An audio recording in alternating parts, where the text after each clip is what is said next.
Hindi glum में फिर से आपका एक बार स्वागत है। ये वीडियो विशेष रूप से शिक्षक बहाली से संबंधित है। ये न्यूज़पेपर कटिंग आज न्यूज़पेपर का है, आज का है यानी 6 सितंबर 2022 का पटना का संस्करण, और फ्रंट पेज पे ये न्यूज़ आपको देखने को मिल जाएगा। चलिए इसे जूम करते हैं ताकि अच्छे से पढ़ सके। इसका हेडिंग बनाया गया है शिक्षा विभाग में होगी सर्वाधिक बहाली। इसी तरह अन्य न्यूज़पेपर में भी आपको देखने को मिल जाएगा, इस तरह का हेडिंग बनाया गया है। लेकिन इस हेडिंग को देखने के बाद आप ये सोच रहेंगे कि शिक्षा विभाग में सर्वाधिक बहाली की बात की जा रही है, कैसे होगा, कब होगा, क्या कुछ होगा, तो ऐसा कुछ भी नहीं लिखा गया है।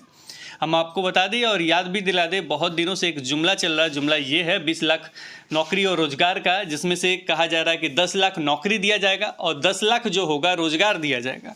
कब दिया जाएगा, कैसे दिया जाएगा, क्या उसका प्रारूप होगा, क्या रोड मैप होगा और ये कब तक पूरा हो जाएगा, तो इसके बारे में कोई भी चर्चा कोई नहीं करता है। बस यही कहा जाता है कि 10 लाख नौकरी मिलेगा, 10 लाख रोजगार मिलेगा, और जिसे भी कहना होता है आराम से कह देता है। वही लाइन आपको यहाँ देखने को मिलेगा, उसके अतिरिक्त कोई भी न्यूज़ इसमें देखने को नहीं मिलेगा।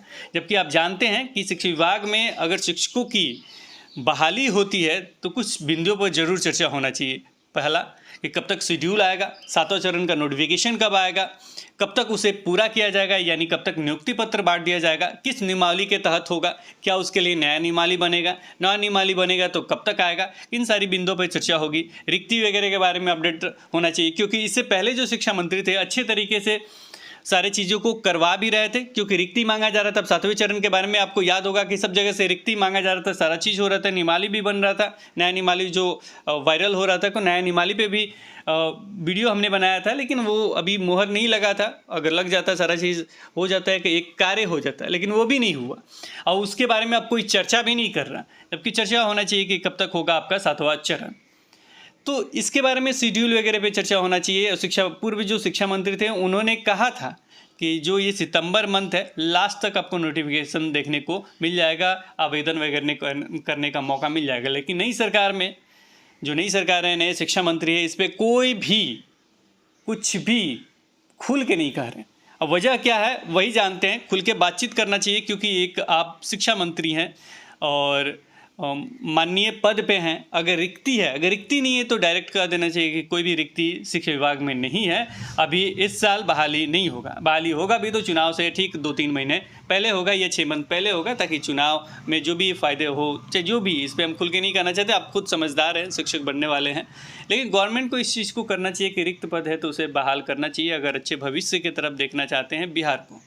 क्योंकि इससे पहले ऐलान हो चुका था, उससे पहले आपको शेड्यूल निकाल देना चाहिए था, क्योंकि नई सरकार है, युवा सरकार है, और माननीय जो तेजस्वी जी हैं हमेशा रोजगार के पक्ष में रहे हैं, हमेशा नौकरी के पक्ष में रहे हैं। बहुत जगह वो गए हैं, यानी जहाँ जहाँ आंदोलन होता था वहाँ तक जाते थे और सारी चीज़ों को देखते थे और कहते भी थे। बहुत सारे वीडियो होंगे पुराने जिसपे वो जिसमें वो भाग लिए हैं।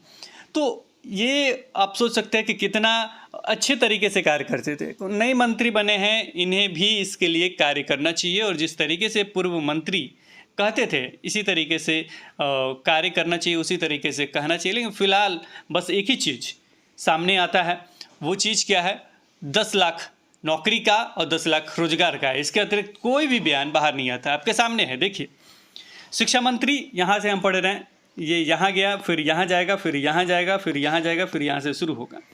चलिए पढ़िए। शिक्षा मंत्री प्रोफेसर चंद्रशेखर ने घोषणा की है कि 10 लाख लोगों को नौकरी एवं 10 लाख लोगों रोजगार देने की राज्य सरकार की योजना के तहत सर्वाधिक बहाली शिक्षा विभाग में होगी। अब ये हो गया, और इन्होंने अपने विभाग के तरफ से कह दिया कि सर्वाधिक बहाली जो हो गई शिक्षा विभाग में होगी। कब होगी, कैसे होगी, क्या नियमावली होगा, कब तक पूरा हो जाएगा, क्या रोड मैप है, कभी अभी करना है या नहीं करना है, इसके बारे में कोई सूचना नहीं है। आगे जब न्यूज़ पढ़िएगा तो आपको देखेगा कि हाँ, यहाँ पे एक चीज़ और इन्होंने कहा है कि पेट काटना पड़े तो काटे अभिभावक, लेकिन बच्चों को स्कूल ज़रूर पढ़ाएं। ये चीज़ उन्होंने कहा है, जो अच्छी बातें हैं, और शिक्षा सभी को ग्रहण करना चाहिए। लेकिन कुछ चीज़ें हैं, कुछ अभिभावक वैसे भी हैं जो सीटेट, बीटेट, एस्टेट सभी पास हैं, लेकिन रोड पे बेरोजगार घूम रहे हैं। उनके बारे में आपको कुछ नहीं कहना है, उनके भविष्य के बारे में कोई चिंता नहीं करना है, किस तरह अपना परिवार चला रहे हैं, किस तरह वो दर दर की ठोकरें खा रहे हैं, किस तरह वो आंदोलन में, कल हमने एक वीडियो क्लिप भी डाला था, किस तरीके से वो अभ्यर्थी एस्टेट पास है, वो अभ्यर्थी एस्टेट पास है जो बिहार सरकार ही लेती है, वो टेट पास है। अब सीट रिक्त है, सारा चीज़ है। और आपको हम ये भी याद दिला दें कि जब विधानसभा सत्र हुआ था उसमें भी वो रिक्ति को दिखाया गया कि ये 7वें चरण में बहाली प्रक्रिया होगा, एस्टेट में 9 to 12 की बहाली में होगा। वो अभ्यर्थी पास है और आंदोलन कर रहा है कि हमें रोजगार मिल जाए, इसके लिए वो अभ्यर्थी आंदोलन कर रहा है। इस पर कुछ नहीं कहना कि ये अभ्यर्थी आंदोलन कर रहे हैं कि इनका आंदोलन कब समाप्त होगा। हम आपको याद दिला दें, कुछ सरकार ऐसे हैं कि 5 सितंबर को ऐलान किए हैं कि इतने पदों पे होगा। वो कहीं का भी मामला हो, बंगाल का हो चाहे कहीं और सरकार की बात हो, तो सभी जगह ऐलान हो रहा है कि हाँ इतने सीटों पे होगा, ये होगा, वो होगा। लेकिन बिहार में कोई भी ऐलान नहीं, इस तरह का कोई भी ऐलान नहीं, इस तरह का कुछ भी नहीं कहा जा रहा है। अगर रिक्त पद है तो उसे भरना है या नहीं भरना है, क्या रोड मैप होगा, कब तक भरना है। अगर ये कह रहे हैं कि देख रहे हैं, भाल रहे, कितने दिनों से देख रहे हैं, कब तक देखिएगा, कुछ भी तो कहना चाहिए। इससे पहले की जो सरकार थी, जो शिक्षा मंत्री, वो भी हैं, अभी वित्त मंत्री बन गए हैं, लेकिन इससे पहले के जो पूर्व शिक्षा मंत्री वो तो कहते भी थे कि हाँ इस समय करेंगे, इस तरीके से करेंगे। तो ये चीज़ होना चाहिए कि अगर आप मंत्री बने हैं, कोई पदभार आपको दिया गया है, तो कुछ चीज़ें डिस्क्लोज जरूर होना चाहिए, सामने जरूर आना चाहिए। अब एक ही बात हमेशा नहीं कहना चाहिए कि हाँ 10 लाख नौकरी, 10 लाख रोजगार, 10 लाख नौकरी, 10 लाख रोजगार। इसमें कुछ चीज़ों को रोड मैप की तरह दिखाना चाहिए कि ऐसे हम कर रहे हैं। 3.5 लाख की चर्चा हो गई, 3.5 लाख रिक्त पद है शिक्षा विभाग में। जब रिक्त पद है तो कब तक भरेंगे, समय लेंगे, कब तक का समय, ये भी कह देना चाहिए कि देखिए अभी हमें 4 महीने और समय चाहिए, 4 महीने के बाद आपका नोटिफिकेशन आ जाएगा, 10 महीने के बाद आपका नोटिफिकेशन आ जाएगा, 1 साल के बाद नोटिफिकेशन आ जाएगा, 1 साल के बाद शेड्यूल आ जाएगा, 2 साल के बाद शेड्यूल आ जाएगा। अभी हम भर्ती प्रक्रिया नहीं करेंगे, नहीं मन है। जब आपका शेड्यूल भी आता है तो इतना आराम से अच्छे तरीके से अब तुरंत शिक्षक भर्ती नहीं हो जाता। आप जानते हैं कि उसके लिए 1 महीने कम से कम आवेदन देना होता है, उसके बाद कुछ दिनों तक उसका मेरिट लिस्ट वगैरह बनता है, फाइनल वगैरह होता है आवेदन देने के बाद। उसके बाद मेरिट लिस्ट बनने के बाद काउंसलिंग होता है, काउंसलिंग होने के बाद उसके बाद डॉक्यूमेंट वेरिफिकेशन होता है, डॉक्यूमेंट वेरिफिकेशन के बाद आपको नियुक्ति, मतलब काउंसलिंग के बाद डॉक्यूमेंट वेरिफिकेशन ऑनलाइन चाहे जैसे भी जिस तरीके से, उसके लिए भी समय लिया जाता है। फिर उसके बाद उन्हें एक डेट मिलता है नियुक्ति पत्र का, उसके बाद नियुक्ति पत्र उन्हें दिया जाता है, वो शिक्षक बनते हैं। कि एक लंबा प्रोसेस है। और काउंसलिंग में हमने कुछ चीज़ों को छोड़ दिया, जैसे में उससे पहले कुछ गलतियाँ हैं उसके सुधार के लिए भी कुछ दिन टाइम दिया जाता है। बहुत सारे प्रोसेस है, बहुत ज़्यादा प्रोसेस के बाद वो शिक्षक बनते हैं। निश्चित रूप से आपके 6-7 मंथ लग जाते हैं, 3 से 4 मंथ या 6 मंथ से कम, कितना हो तेजी होगा, 3, 4, 5, 6 मंथ से कम नहीं लगते। तो ये तो समय निश्चित रूप से लगेगा। अगर कुछ और दिक्कत हो गया, केस वगैरह का चक्कर हो जाता है, तो 2-3 साल इसी में चले जाते हैं। इसका उदाहरण आपका 6ठा चरण आप देख सकते हैं। तो इन सारी चीज़ों, इन सारे प्रोसेस से गुजरना होता है, उसके बाद शिक्षक बहाली प्रक्रिया आपकी पूर्ण होती है। तो अगर ऐसे भी वो स्टार्ट कर दे, अभी स्टार्ट कर दे, कि निश्चित रूप से ये 22 चल रहा, 23, 24, मतलब 23 में लास्ट तक हो जाए तो बहुत अच्छी बात है, या 3, 4, 5, 6 मंथ में हो जाए तो अच्छी बात है। नहीं को 23 के बाद 24 तक निश्चित रूप से चला जाएगा। उसके बाद फिर चुनाव वगैरह हैं, चुनाव में आपका ये हो जाता है, इधर भी चुनाव वगैरह है, तो हो सकता है रोका जा सकता है। प्रभाव निश्चित रूप से पड़ता है, कहा जाता है नहीं पड़ेगा, लेकिन निश्चित रूप से पड़ जाता है। इससे पहले भी हमने देखा। अब इसका प्रभाव पड़ेगा कि नहीं, ये तो वक्त बताएगा फिलहाल, क्योंकि अभी तो शेड्यूल ही नहीं जारी हुआ है, तो प्रभाव क्या पड़ेगा। शेड्यूल जारी होने के बाद ही तो कुछ होता है। तो देखिए, अभ्यर्थी इंतजार कर रहे हैं, लेकिन वही रटा रटाया स्लोगन, 10 लाख नौकरी, 10 लाख रोजगार और सर्वाधिक बहाली आपका शिक्षा विभाग में होगा। और प्रत्येक न्यूज़पेपर में ये न्यूज़ देखने को आपको मिल जाएगा कि होगा शिक्षा विभाग में सर्वाधिक बहाली। कब तक, कैसे, और कब तक पूरा हो जाएगा, कैसे होगा, क्या नियमावली होगा, इसके बारे में कोई चर्चा नहीं।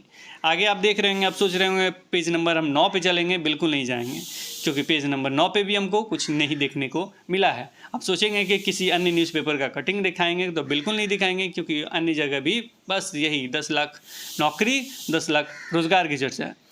फिलहाल हम यही कहेंगे, नई सरकार है, आगे भी बहुत सारे कार्य करने होंगे, क्योंकि युवा सरकार है, आगे बहुत सारे सपने भी हैं, अभ्यर्थियों के भी सपने हैं, तो उन सपने को खरा उतरने के लिए कुछ तो कार्य करके दिखाना ही चाहिए। निश्चित रूप से जो रिक्त पद है, अगर रिक्त पद नहीं होते, और ये जुड़ाव जो होता है बच्चों से नहीं होता, यानी कल के जो बच्चे क्या हैं, कल के भविष्य करता है, यानी कल का भविष्य उन्हीं के हाथों में बागडोर होगा, तो उनसे जुड़ाव नहीं होता, तो हम ये चीज़ें नहीं कहते और इतना दुख नहीं लगता। रिक्ति नहीं, रिक्ति है। अब ये बात नहीं है कि रिक्ति नहीं है, रिक्ति भी है, रिक्त पद है। बच्चे स्कूल भी जाते हैं, अटेंडेंस बनाते हैं और फिर वो घर चले जाते हैं, इसका भी वीडियो है, फिर भी शिक्षक की बहाली नहीं होती है। यही है अपना नया बिहार। फिलहाल फिर मिलेंगे एक नई वीडियो के साथ, एक नए एपिसोड के साथ, और आशा नहीं उम्मीद है कि नई वीडियो जो होगी शेड्यूल से संबंधित होगी। अगर बातें अच्छी लगी हो तो लाइक कर दीजिएगा, और बुरी लगी हो तो डिसलाइक ज़रूर कीजिएगा। और माननीय शिक्षा मंत्री जी से विनम्र आग्रह है कि प्लीज़ इन चीज़ों को देखें। आप कहते हैं कि पेट काटना पड़े तो ज़रूर काटे अभिभावक, जो भी राज्यवासी हैं, लेकिन अपनी बच्चों को ज़रूर पढ़ाएं। कैसे बच्चों को पढ़ाएं? उस स्कूल में वो क्या पढ़ाएं जिस स्कूल में शिक्षक नहीं है? उस हाई स्कूल में अपने बच्चों को भेजें जहां शिक्षक नहीं है? क्या इसके बारे में आप नहीं कहेंगे? अगर आपको ये नहीं कहना कि नहीं सब जगह शिक्षक हैं, तो पुराना वीडियो ज़रूर देख लीजिएगा। बहुत सारे न्यूज़पेपर में भी इससे पहले छपा है कि जहाँ स्कूल तो हैं लेकिन शिक्षक नहीं है, वहाँ जो छात्र हैं निश्चित रूप से जाते हैं, जो छात्र हैं वहाँ निश्चित रूप से जाते हैं, अटेंडेंस बनाते हैं और घर वापस चले जाते हैं। कोई अभिभावक, कोई राज्यवासी उस स्कूल में क्यों भेजना चाहेगा जहाँ शिक्षक नहीं है और जहाँ स्टूडेंट जाते हैं अटेंडेंस बना के घर वापस चले जाते हैं? इस पर भी तो कुछ कहना चाहिए, इस पर भी कुछ बयान आना ज़रूर चाहिए। फिलहाल फिर मिलेंगे एक नए वीडियो के साथ, तब तक देखते रहें, बने रहें हिंदी क्लब पे। धन्यवाद, बाय बाय।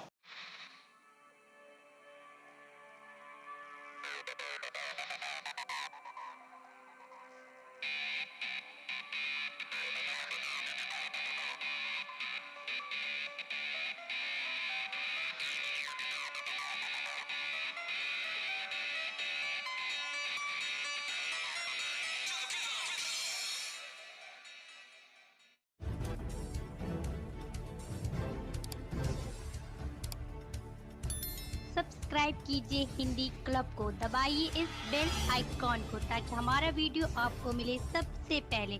शेयर करें अपने दोस्तों के साथ ताकि वो भी इसका लाभ उठा सके। ये सब बिल्कुल फ्री है।